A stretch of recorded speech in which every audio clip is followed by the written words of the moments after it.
The church went quiet the moment the richest woman there pulled her head away from the pastor's hand. The pastor stopped for half a second, his hand still up in the air. Then, without a word, he moved to the next person and kept praying like nothing had happened. But everyone saw it and nobody understood it. Just minutes before, the feeling in the church had been very strong. The pastor had suddenly stopped his sermon in the middle and said the Holy Spirit showed him an arrow of death flying around the church. Fear filled the people right away. Then the pastor said God told him to lay hands on every single person in the service to cancel every spirit of death, evil attack, and early tragedy. The choir began a slow worship song that filled the hall. People closed their eyes. Some fell to their knees. It felt powerful.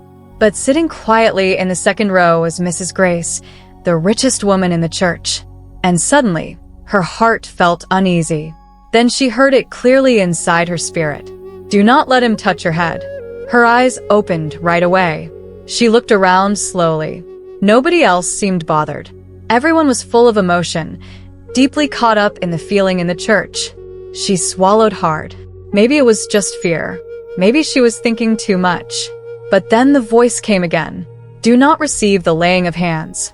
A cold wave moved through her body. She moved around uncomfortably in her seat. The pastor was already walking across the room, laying hands on people one after another.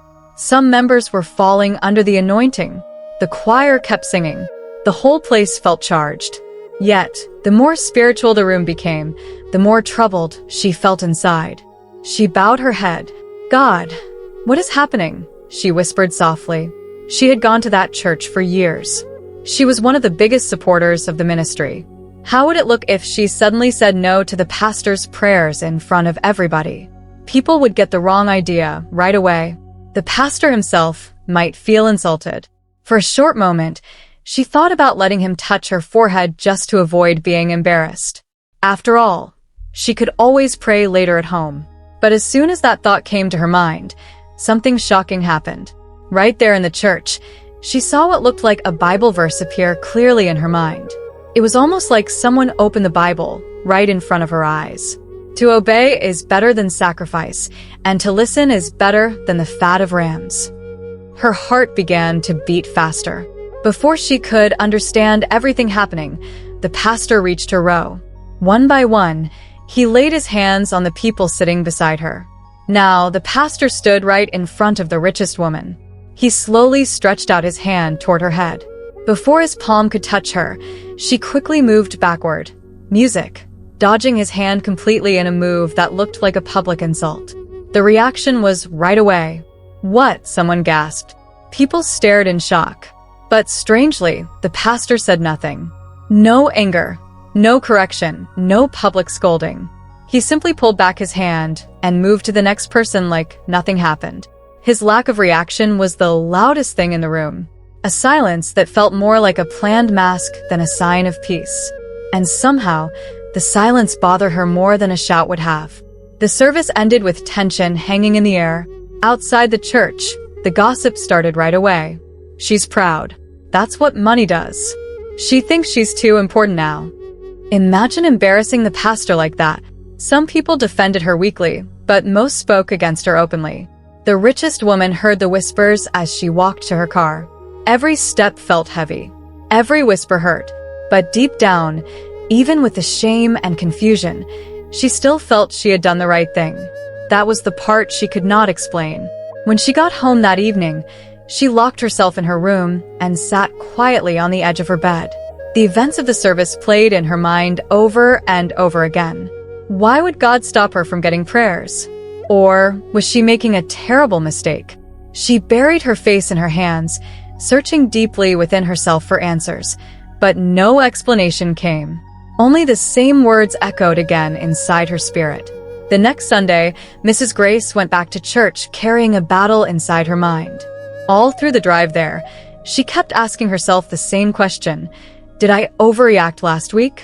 The shame from that service still followed her everywhere. Some members barely said hello to her anymore.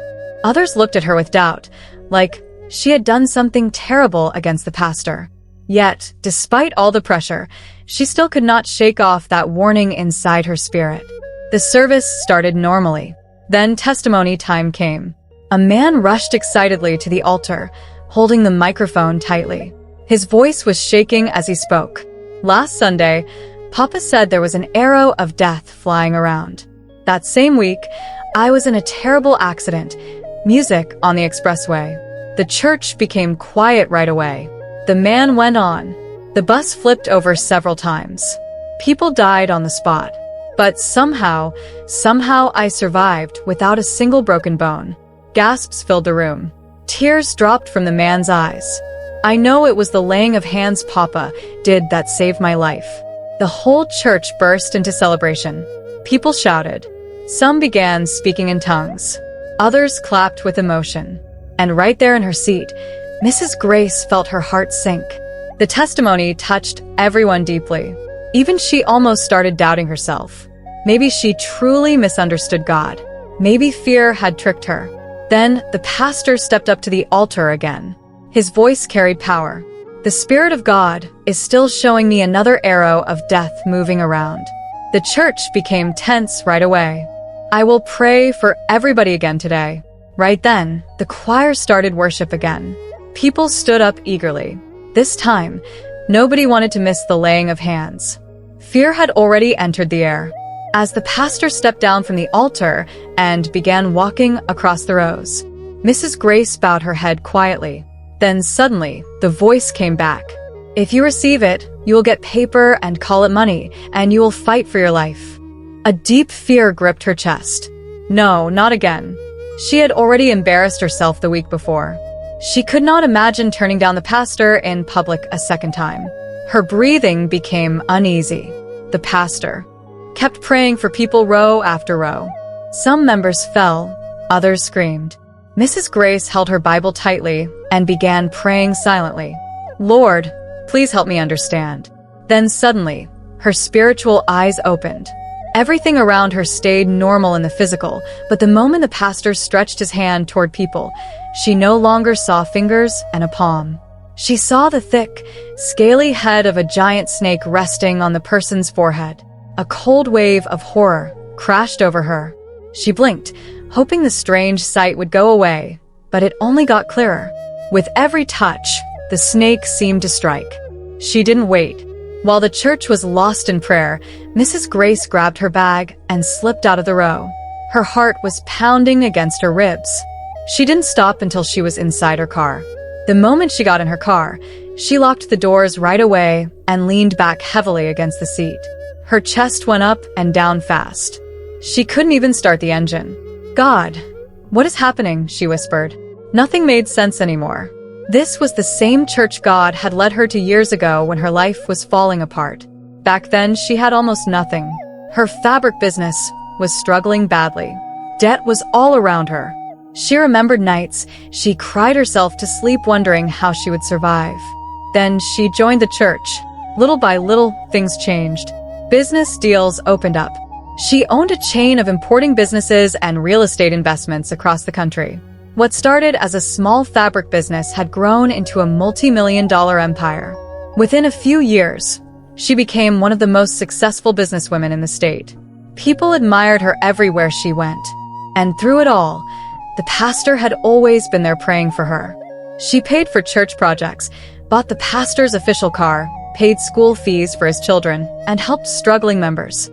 The church had practically become family to her. So, why would God suddenly warn her against the same pastor now? As she sat there confused, something happened again. Her surroundings faded. Her eyes opened spiritually once more. And suddenly, a clear message flooded her mind. She saw the pastor in a dark room kneeling before strange men. Candles burned around them. Chants filled the air. Then she understood. The pastor had secretly entered into darkness because he had grown tired of waiting for God's timing. He wanted fame faster, power faster, influence faster. The message grew deeper. She saw him laying hands on people, but in the spirit, something was leaving them each time he touched their heads. Light, goodness, glory. And those same things flowed into him. Mrs. Grace froze in horror. Then understanding came into her spirit about the forehead and the head. She began seeing flashes of scripture about spiritual identity, ownership, sealing, authority, and destiny. Suddenly, she understood why not every spiritual touch was safe. Some hands blessed, others corrupted. Some passed on healing, others passed on chains. Tears filled her eyes. The message kept unfolding one after another, almost too much for her mind to handle. She stayed there without moving inside the car for several minutes. Then suddenly, knock, knock, knock. She jumped hard. A security man stood outside her window. "Madam, please move forward a little. Another car wants to pass." Right away, the vision disappeared. Reality came back instantly. Mrs. Grace looked around confused. Her body was shaking. Her palms were soaked with sweat. How could Pastor do this? She whispered to herself. Slowly, she started the car and drove home in silence. The rest of the day, she stayed inside praying, reading the Bible, and trying to calm her troubled heart. But one question would not leave her mind. Should she keep going to that church? Or was it finally time to leave? The next Sunday, Mrs. Grace did not go back to the church. For the first time in years, her seat stayed empty. Some members noticed right away. Others thought her wealth had finally gone to her head. But the pastor never called her, not once. No message, no concern, no try to ask why one of the biggest supporters of the ministry suddenly disappeared. Instead, church activities went on normally, and every service followed the same scary pattern. One Sunday, the pastor said he saw a spirit of sudden death moving through families. Another Sunday, he said Satan was planning terrible accidents against members. Other weeks, he warned about spiritual arrows attacking businesses and marriages. Fear became a regular feeling inside the church. People came to services tense and desperate. And every time fear filled the room, the answer was always the same: laying of hands. Members rushed forward with strong emotion. Some cried before he even touched them. Others held onto the altar shaking with fear. Nobody knew what was truly happening behind the scenes. While people believed they were getting protection, many were slowly losing things they could not explain. Favor disappeared. Peace went away. Joy faded. Open doors started closing in strange ways. But nobody linked it to the church because on the outside, everything still looked powerful. Miracles still happened. Testimonies still flowed. Crowds kept growing. And the pastor himself was rising at a shocking speed. 3 months after Mrs. Grace stopped going to the church, news spread across the church that the pastor had bought another fancy car. Then another mansion followed. Soon, buildings started for a bigger church auditorium. Members celebrated it proudly. During sermons, he kept preaching about divine speed and strange favor. Many believed God was simply rewarding his servant. But hidden under the growth was something darker. A businessman in the church suddenly began making terrible decisions that destroyed his company completely. A woman whose career had been doing well lost major contracts one after another with no reason. Marriages that once looked peaceful became full of constant fights and bitterness. Some members stopped moving forward at all. Others noticed strange heaviness in prayer and frustration in life they could not explain. Still, nobody suspected the pastor. How could they? The church looked successful.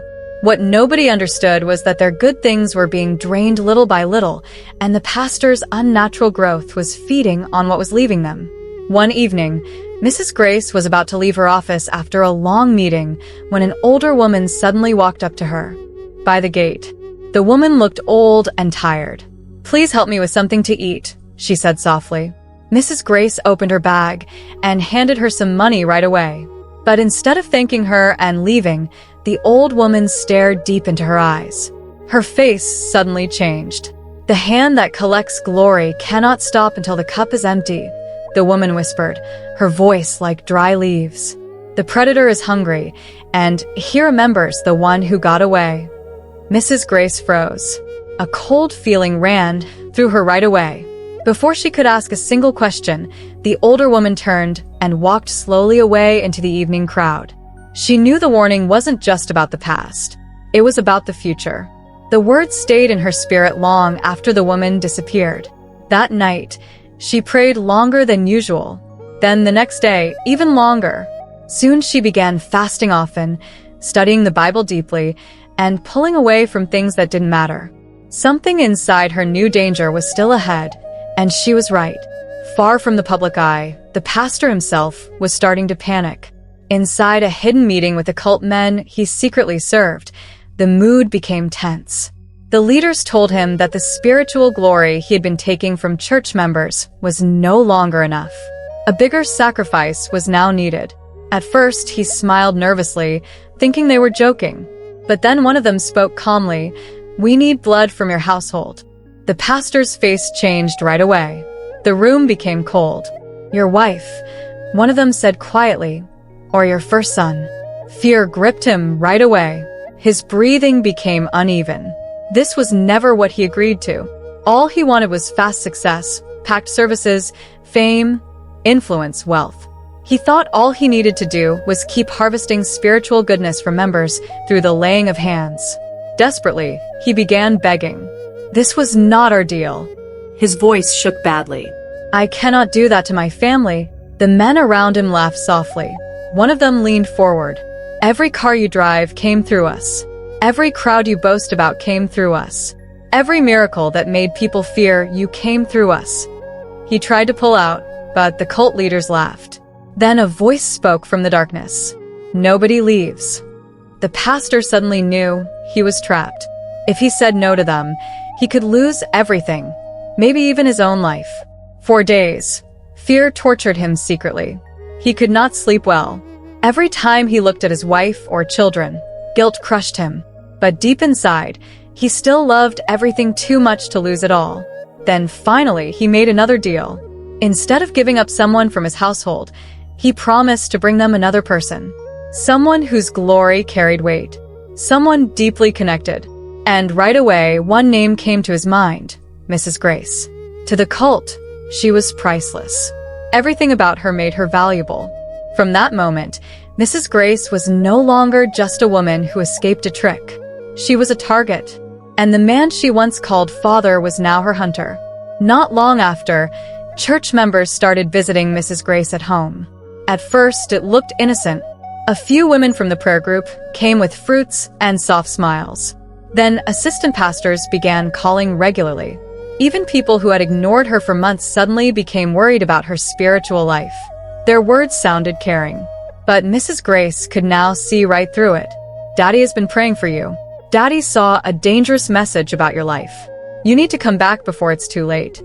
Some even tried to make her feel guilty. "You know, God planted you in this ministry." But she refused to be tricked. She spoke politely, but she kept her distance. Then one evening, the pastor himself showed up at her mansion without warning. The moment security told her, her heart became uneasy. Part of her wanted to refuse to see him at all. But another part of her knew this meeting had to happen at some point. So she let him in.